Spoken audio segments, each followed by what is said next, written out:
It's time for the Hockey Writers Grindline,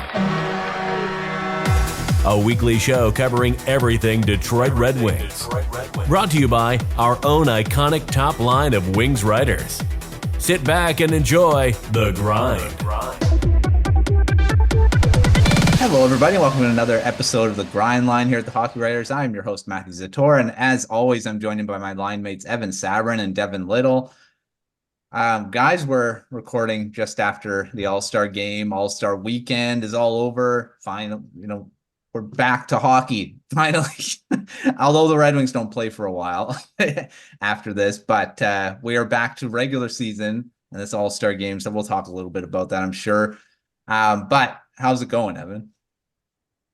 Oh man, I had to watch that trash today. It's absolutely, it's just horrible. I don't even, I figured out a way to fix the All-Star game and don't have it. Yeah. It's the players don't care. The fans, it's basically for fans that live in that market, and it's, the festivities and all that stuff. But the rest of it's just brutal to watch because you can see the effort out there is just not good. Yeah, man, I had a tough week, dude. I had to put down my little guy. This is Jimmy Howard. That's him on his Red Wings pillow. Tough week, especially with the Lions losing, all that. But yeah, rough week, but just trying to get back in the swing of things and getting ready for hockey. And it's just a 9-day layoff for the Red Wings. It's too long, We're, kind of in a decent groove now here, and it's 9 days is too much. So I'm battling through, boys. Yeah, it's always tough. When a pet, you have to do that. So all the love to you for that. So Devin, how's it going? Yeah, I have to follow that up. I love the name, and I'm very sorry to hear that, Evan. I'm doing well. As good as you can on a All-Star weekend where you don't care about the All-Star game. Very much getting through.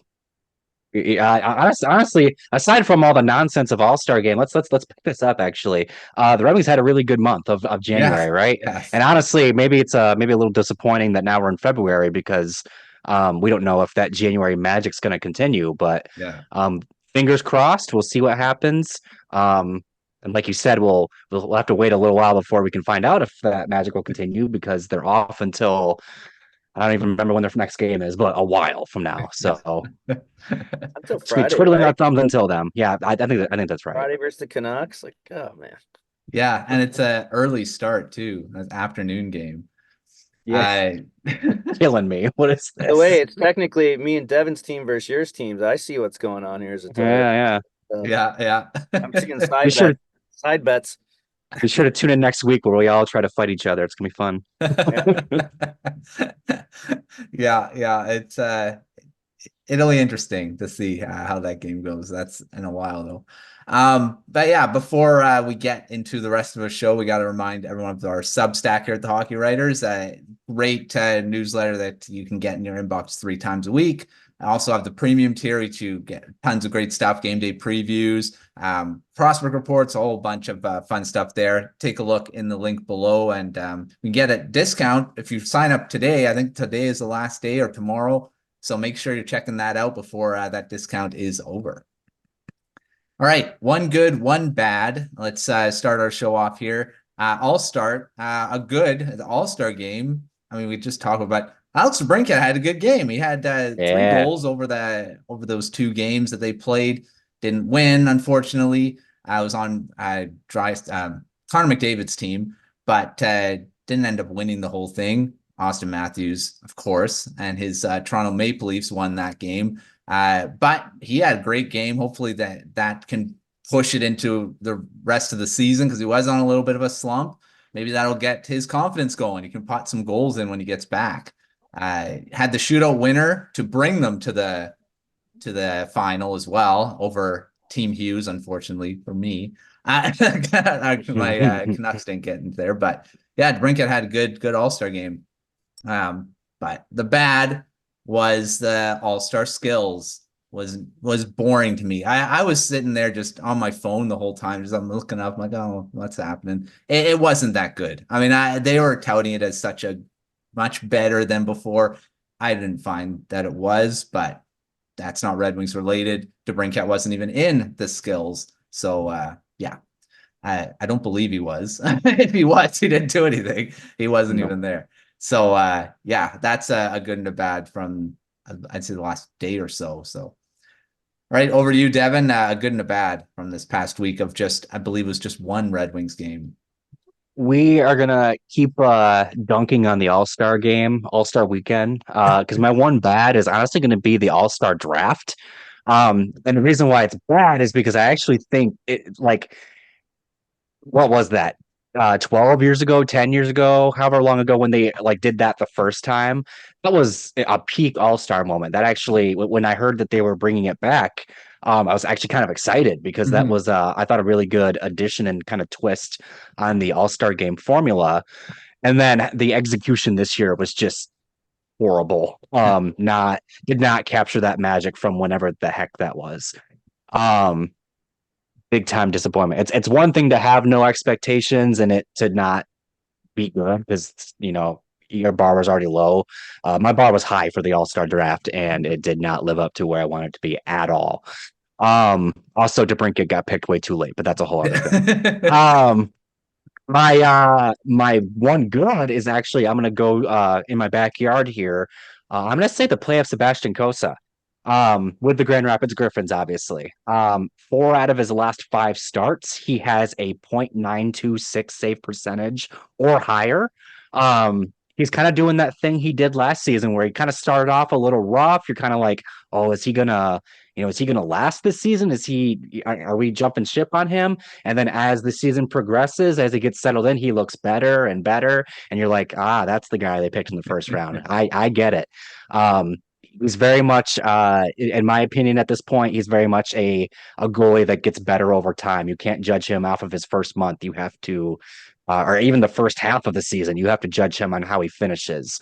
Because whether it's with the Edmonton Oil Kings and juniors, the Toledo Walleye last season, the ECHL, and this season now with the Griffins, he's started off rough but gotten better over time, and he's certainly looking like a top tier starter right now in the AHL, and that's all you could hope for given where he's at right now. So exciting times. And for what it's worth, if you do a quick Google search of his stats versus Jesper Wallstedt's in the AHL, they're basically identical. So I don't want to hear Wallstedt over Cossa right now. I think they're pretty much equivalent. And that debate continues on. So good on Cossa for silencing the haters for another month. Yeah, and Wallstedt had his NHL debut and didn't fare very well either. And Cossa hasn't had that yet. We'll see what he does when he does get that chance. And Evan, finally, what's one good, one bad for you? Well, I'm gonna hammer down on the double down on this All-Star game, and in the great words of Andrew Kopp, doesn't mean shit. It's just the effort out there. You can just see the players just don't want to be there. That passing drill, what the heck was that? Yeah, it looked like me and my old beer league buddies passing the puck back and forth during warm-ups and just not giving one, it wasn't fun to watch. The only reason I even watched the All-Star game is because I play NHL a ton. With Brinkat's 3 goals, it bumped up his All-Star card. So you'd be for me. Otherwise I wouldn't have watched. You couldn't have paid me to watch that setup show of no one even caring. What's the singer's name? McRae. Tate McRae. Tate McRae lip syncing, and it's what Justin Bieber and his big pink flamingo coat or whatever. I don't know what it is. I think they need to figure out something how to revamp that because it's just become like it's become a circus. It really has. It's just. I think to me, it's insulting to the game. Players don't want to be there, whatever. And then one more bad too. God man, this Ottawa team. It's like they can't beat anybody else, but they sure have our way with us, man. And It's really frustrating. It's like the Boston Bruins, like the Red Wings were the Boston Bruins kryptonite. Well, the Ottawa Senators seem to be our kryptonite. It stinks, man. But the good is the Dylan Larkins is just on a heater. 12 game point streak, 10 goals. I wrote it down because I'm too dumb to remember. He had, what did he have? He is on, man, I am slow as heck today. Well, but first off, he is the first Red Wings player to score 10 goals in a calendar month since our dear friend Justin Abdelkader. So, that's kind of impressive. But yeah, it's I really wish we could get through this Ottawa thing, but it just seems to keep happening, and it's my last game with my dog, and we wanted to win. At least we got a point, but it is great to see the captain really coming through. Everyone always talks that Dylan Larkin is not elite and this and that, and I think he is. I think he's really carrying this team on his shoulders right now, along with Alex Lyon, and this point streak's really proven it. And a lot of his goals that he has scored have been clutch goals at key moments. So, to me, he's elite. To the haters, you know what to do. Yeah, Larkin.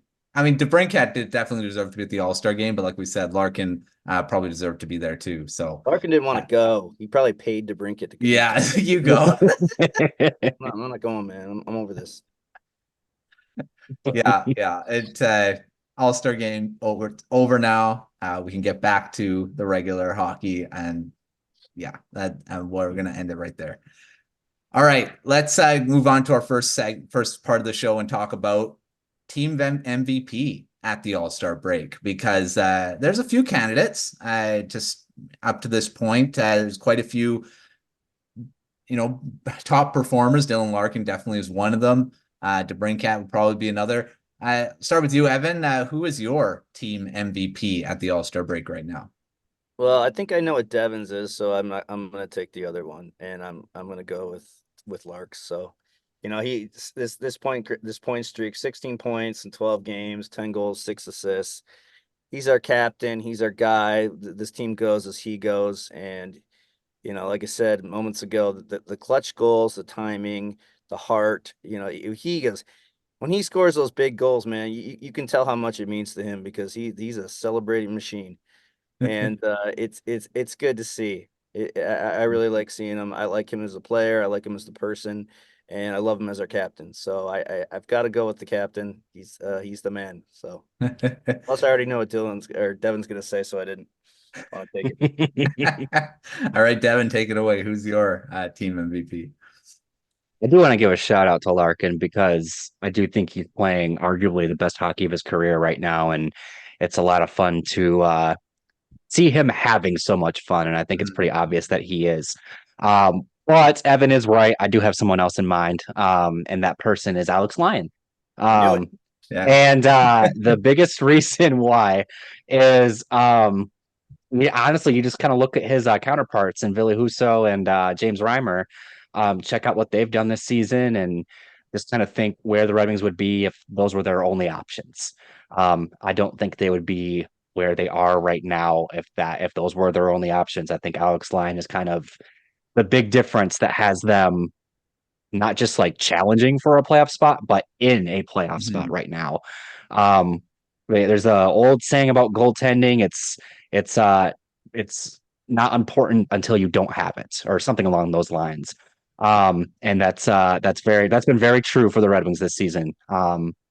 They don't have to. It seems like they don't necessarily have to worry about it with Lyon in goal, and boy, do they have to worry about it when anyone else is. It's like I said, it's kind of that old cliche: team goes as the goalie goes, and Lyon's been the only one that has been able to consistently give quality starts and give them a chance to win on a night-to-night basis. So, their offense has improved a lot this season. We've seen that time and time again. Larkin's done a wonderful job leading this team and setting the example and leading that offense. But all that offense kind of amounts to nothing if they don't have somebody on the other end preventing goals from going in. And that's what Lyon's done this season. I want to mention too, it's like the Red Wings, 20 out of 26 points this month. And Absolutely. that's a stat that after, we discussed that murderer's row they went through in the 8-game streak, and it was great to watch them hammer on Vegas a little bit there. And then, the Ottawa game was about as I fell asleep through that one. But it's their best month since 2012, I believe, was what I Yes. saw Yeah. on TV. And that's pretty good. But again, we're 5 points up on the wild card right now. But again, you go through a month like December and that lead disappears like that. So hopefully they get this train rolling. But that was an impressive month, and it really changed my outlook with my buddy Crow Henrique. But I'll put him up here. So yeah, good stuff. Yeah, Larkin as Larkin and Lyon, I think the two L's, they've been great, and too bad Lyon didn't start right at the beginning, but who knows? It's good now. We'll see how it all goes. I can't disagree with either of those guys. I think I would probably pick Larkin as the MVP at this point because he was from the start of the season and he's been really consistent throughout. So he's the captain for a reason, and he's definitely leading this team right now. I can't seem to stop putting up points. So definitely Larkin, a big part of the team so far this season. All right, off the rush, I'm going to keep going with this kind of team awards or something like that, and I'll start with you, Devin, an unsung hero so far this season for the Red Wings. First person that came to mind was Daniel Sprong. He he's kind of been that underrated offensive piece that, like, Larkin and DeBrincat and Patrick Kane have all kind of gotten the headlines and whatnot, and deservedly so. But man, Daniel Sprong is like the silent killer on this team. He doesn't play a lot, but when he does, he's getting scoring chances, and if he's not getting scoring chances, he's getting goals. He's at this point, I think he might be one of the more underrated offensive players just in the league, just by virtue of how little he plays on a night-to-night basis. But man, we talk about how much the offense has taken steps this season. I think Sprong is a big piece of that. For sure. And I think you took Evans. Who do you have? Sorry. Man, I saved you your guy earlier, man. You can't even repay the favor. I got two guys right now, and the one I don't know if you call him unsung hero, but it's Zator. I mean, this guy plays heavy minutes, and he takes some heat in the media, but when you look at his overall game, it's that not just watching stats and numbers, watch him play the game. He plays the toughest minutes of any Red Wings defender. He's matched up against the top pairing every night. There's not many players in this league that the GMs wouldn't trade for that guy. I mean, he's not a guy that the Red Wings are going to let ever go. I don't think ever. He's going to be here long term, and he's going to be, I think, something very special. And I think we're very lucky to have him, which is amazing when we all think about our draft day reactions when he was taken at 6. We're all like, who? I saw him at 18 going to Dallas. What is Yzerman? So especially funny too, because I really wanted Alex Turcotte, and I think he just scored his first NHL goal 5 years later with the Kings. Yeah. I also, and my unsung hero for basically the last couple months or last month or two has been Rasmussen. His play, that third line play has been so strong, and I just want to see Rasmussen put a full season of that together. We saw the steps last year. It's a slow start this year. The Red Wings are probably gonna have to sign him. I'm thinking probably like a 3 to 4 year deal, 2.5 per. He's a guy I think this team needs. And when you see him start playing with passion, because he's a player that's always looked so lackadaisical, like emotionally on the face, but lately you've seen him on the ice, and you see that energy, you see that fired up, you see him yelling in the penalty box, and with that big body that he has, and he's learning to use it, and he's still very young. I've loved his play. That third line play has been really great for me, and I'm a fan of Rasmussen. I bashed on him earlier. I bash on everybody, and then they turn good. So I'm just going to start doing now on. But and also second Daniel Sprong, because he's I like this guy. I wish I could find him more minutes, man. Yeah. Yeah, I said last week, and maybe don't give him more minutes because he seems to thrive with the fewer minutes. Did that in Isn't that Seattle too. strange? It's so strange, and I still can't believe Seattle just like decided not to resign him. I like him as a player Yeah, he for is sure. really good. He was my unsung hero when I had this question in my head. Sprong was it, and he's definitely he's a versatile player too. He can go up and down the lineup. He can play in the top six, if and also play a good bottom six role, which has been really good at the last couple seasons. So yeah, Sprong's my unsung hero for sure. All right, before we move to our second half of the show and talk a bit trade deadline and prospects, got to pay the bills and talk about our Substack again here. Make sure checking that out. We got one more day of the discount, the 24% discount on the annual subscription. Check that out. Lots of great stuff. The free version. We also got the premium version, like I said, with that discount. You get access not just to the Red Wings premium content, you get the whole shebang. You got all the NHL teams, NHL news and rumors, prospects, NHL history, lots of great content over at the Substack. So check that out in the link below. All right, since we talked a lot about Larkin already, I'm going to call an audible on our agenda and talk about the trade deadline. And, we talked about certain things already of if they could be buyers, sellers. So I have a two-part question for this one. And I'll start with you, Evan. First of all, at this point of the season, they are in the playoffs. They're in the playoff picture. There's still a month before the trade deadline. So the first question is, are they a buyer or a seller? And then another one is the ideal trade target, who you'd go after for the Red Wings at this point. I gotta think we're a buyer. What do we got? 6 weeks, 7 weeks until the deadline. It's March 8th, if I'm correct, right? Yeah. March 8th. I think they're definitely gonna be buying. Obviously we'll see in the next couple of weeks. I'd like to see them get better defensively. I'd like a tough stay-at-home defenseman. Marcus Pettersson comes to mind, Pittsburgh. I'd also like, maybe one of the Tanifs. I don't know. Going out that story. Who knows?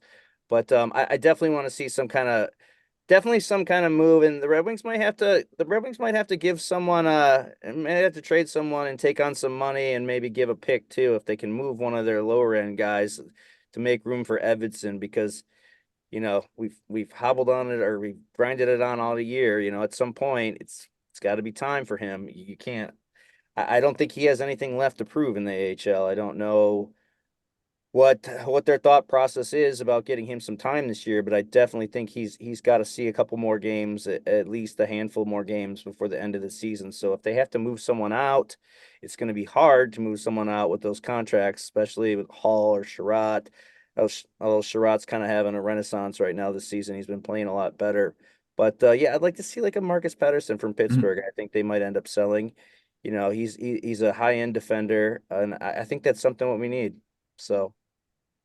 It's a That's good what one. I think that's also not a rental. That's a guy that can be here for a bit afterwards as well. So that's definitely a good target. Chris Tanev, he's the target for a lot of teams right now. He almost went to the Canucks, but they wanted a first round pick in the deal there was rumors that he was supposed to be in that Lindholm trade, but never happened. Well, So, Monahan got a first round pick. I mean, come yeah. on. Yeah. Those centers are premium right now. Ugh. All right, Devin, over to you. What do you think about the deadline? Are they going to be a buyer or a seller? What target would you like them to go after? I would classify them right now as a soft buyer. I don't think they're gonna trip over themselves to get into bidding wars over like the top players available. I don't think they should be moving the other first round pick they have.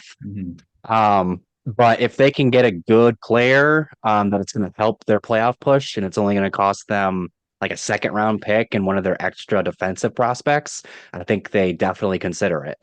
Chris Tanev is the first person that came to mind, so I'm glad that got thrown out. I think he checks actually a lot of boxes for them. I think that if they're going to be making moves, to me, there's two spots that they would, well, I guess you could say there's three spots that they should maybe look to address.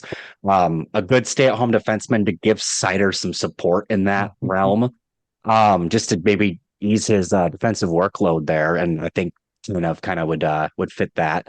A winger to play alongside Larkin and Raymond, so that way they're not, so that way they can keep Patrick Kane and Alex DeBrincat together, and then you can kind of complete your top six that way. That's the one where I think you maybe get into a bidding war. So I don't know if that's realistic, but you never know. And then the last spot would be a goalie. But again, I think I don't know if there's going to be a lot of quality options available, and the ones that are might cost maybe a little too much. And then you get into, are you disrupting who? So you got there's a few more elements at play there than the other positions. So soft buyer, don't invest too much into a playoff run, but definitely help yourself. If you can get a Chris Tanev type without spending too much, they should definitely look into it. I do like the Pedersen call out as well. Pretty much anyone in that mold, really, as long as they aren't costing too much. I think that's really the thing they should be looking to get, if nothing else. I got one more too, and I kind of forgot until I had to check my phone because I'm a moron. But with the Flames looking like they're going to be a hot seller, Noah Hannafin's probably going to be on the market. He's only 26 years old, and he's decent offensively and defensively. I think he could fit here. And he's if they're gonna trade a first round pick, it would be for a Hannafin type of player that could be with the team for another decade. Like at that point, it makes sense. Yep, agree. Yeah, I like that Hannafin call out too, because ideally you'd want a guy that's going to be here not just for the rest of the season. Because I don't think, even if the Red Wings do make the playoffs, I don't think they're going that far. So I mean, you don't really want a rental. You want a guy that's going to be here after this season and build with this team. So Hannafin would definitely fit that. Tanev, not so much. I think he'd be gone after in the off season. So I think going even Pedersen, he's under 30. I believe he's like 20, maybe aging him a bit. I think he's like 26 or 27, something like that. I don't think he's younger than that. So he definitely falls in that realm as well of under 30 and being able to be part of this team much 27 longer, right? 27. Yeah. So I was in that. Yeah, I was right. Good job. It's going to be interesting to see what Yzerman does. I agree with that. I think guys like in that category, I don't think like Yzerman did make trades last season, but they were selling trades. He's traded Bertuzzi, he traded Hronek and got some assets in return, but he was already out of the playoffs at that point. So hopefully that's not the case, because there's a lot of games before then. They are not firmly in the playoffs. It's they're still in that bubble. So we'll see. Hopefully they are buying, because that means they are in that playoff race still. Let's shift our focus to a prospect and talk about Marko Kasper, who we kind of mentioned him last week in passing, saying that when was he going to get called up? But let's talk a bit more about how he is playing right now in Grand Rapids, because he is playing really well. I got off to a little bit of a slow start, and maybe people were worried about him a bit. Well, it looks like those worries are gone, because he's playing really well. He dropped in your rankings, Devin, to 4 from 2, but he is playing really well right now. I'll start with you, Devin, since you did these rankings on him. Is he turning a corner right now in his development? And do you think that he is on the path of what he's supposed to be as that first round pick? I definitely think so. Lately, over the last month. And don't get me wrong, I wasn't like necessarily worried about him. But it was maybe a little disappointing to see him not really be a factor in the in terms of challenging for a roster spot in preseason and training camp. Because he played that one game last season, right? He jumped straight to the NHL, and we were all kind of thinking, oh wow, he might skip the AHL like Raymond did. And then when it came down to it and we were in the preseason, We started talking about Nate Danielson more than we did Marko Kasper, and that was maybe a little bit of a surprise. That's no fault of Kasper's that Danielson showed out. I mean, that's kind of what you want from Danielson, but alas, he's definitely on the right track. I think he's kind of he's figured out what it means to play in the AHL and what he has to do to be successful down there. And he's also kind of comfortable with his surroundings now, right? He's getting some consistency with his line mates. He's got a more consistent role now in the first month or two of the season. He was playing one night on the second line, then he'd be on the fourth line, then he'd be on the third line, then he'd be down the middle, then he'd be on the wing, then he'd be here, and then he'd be there. And that's got to be frustrating, right? It's really hard to find consistency when you're not even playing with the same people from one night to the next. So now that he's having a more consistent role and he knows what to expect from Dan Watson and Dan Watson knows what to expect from him, it makes sense that now he's starting to produce like a guy who was picked in the top 10 in his draft here. Still have all the faith in the world in Kasper. I still like him a lot as a player. I think the big thing that's making him successful now is that he's harnessing both his offensive skill and the what's the how do I want to phrase this? His tenacity, we'll say. He's figuring out how to get under people's skin, and his high compete level is showing. I think in his peak, he'll be a player that is kind of like a Bertuzzi, where he can score on you, and then after scoring on you, he can hit you. He can like whack you and maybe get you a little pissed at him. And those are the type of players that fans end up gravitating to. And like I said, I think last week, I think he's a player that could have a letter on his sweater at some point. Yeah, he's definitely a different player over the last month or so in the AHL than he was in the first month, and that's what you hope to see, right? Yeah, upward development. That's good. Evan, what do you think about Kasper's progression so far this season? Yeah, I mean, a lot of people were panicking at the beginning of the year and even last year, but he really seems to have turned it on. I think he even got AHL Player of the Week. Sure did. 2 weeks ago. He orchestrated like 2 3-goal comebacks, I believe, as well for the Griffins. So that shows me, that this kid, like Devin said, might be a guy with some leadership abilities, and I like his size, and I like his work ethic, and he likes to bang, and that's she bangs, she bangs. That's what I want to play that song every time he hits somebody. But no, it's good to see that first round pick, because we need those kind of guys. We need to hit on those guys for this team to, really hit their stride in the next 2 seasons. And it's good to see because, as I said, it was getting a little dicey there for a minute, but I think he's going to be okay. I think I don't know what his ceiling is yet. I'm not sure if it's that second line role. I can't see him as a first line guy.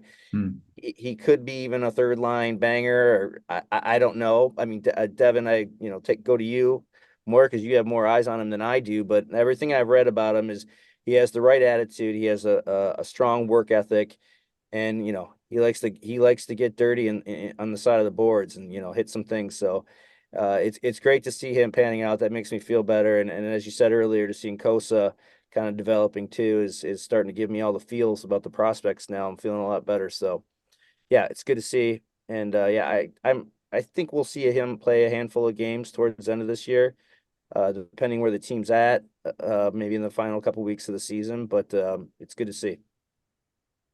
Just a real quick point on Kasper there, just because I liked your call out there.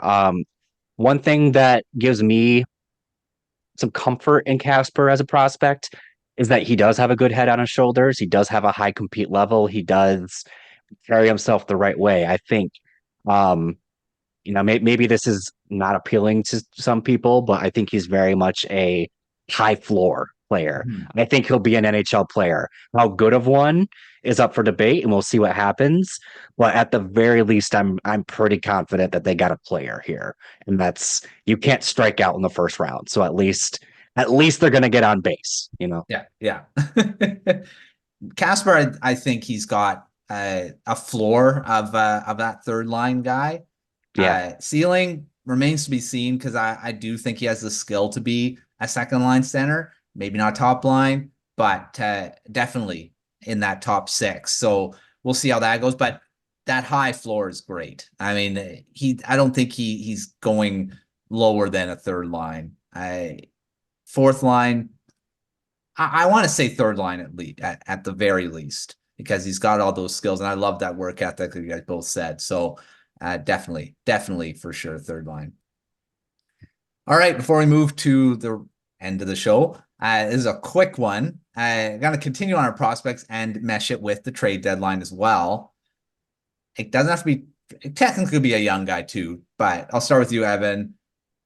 Who of a prospect or a young guy, maybe under 25, could potentially be moved at the deadline?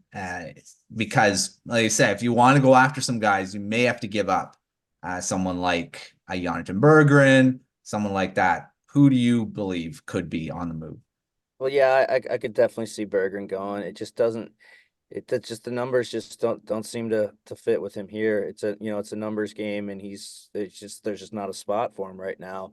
And I think he is. I think he's ready for the NHL. I think he's been ready. He played almost half a season with the team last year, and has barely seen the ice this year with the team. And it's everything I've read and heard. It said that he's incredibly frustrated.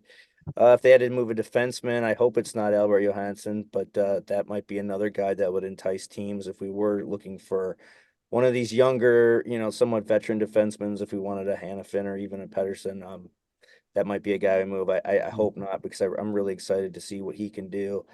I haven't heard a lot about Waylander this year. Also, a little concerned about his development.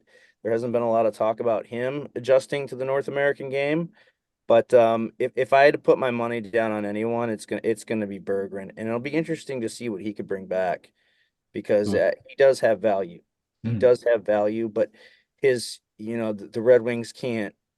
The Red Wings can't keep. We have enough small wingers, small scoring wingers, and I just don't see him getting this opportunity, and I think he deserves the opportunity. And I think most Red Wings fans will agree. And Johnny Burgers he's played well when he's been up, but he just hasn't.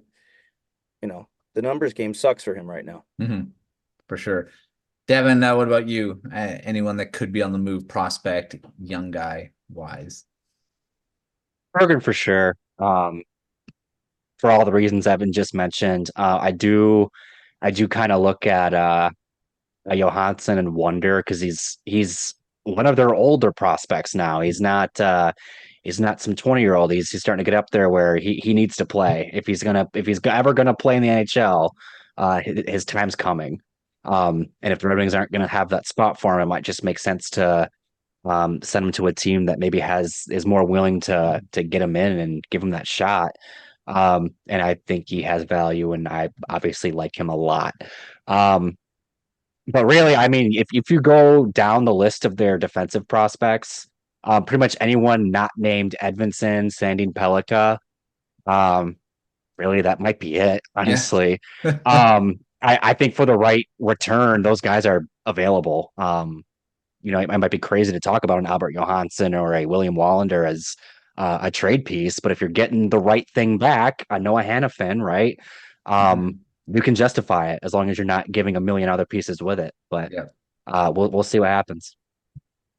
Deadline's gonna be interesting, definitely in the next month or so. We'll keep talking about it until it happens. So thanks Evan, thanks Devin for joining another episode of the Grind Line. We'll be back next week. It's one day late. I know one of our viewers were wondering where we were, but we are here. So stay tuned and check out everything at thehockeyreports.com. But we will see you next time on another episode of the Grind Line.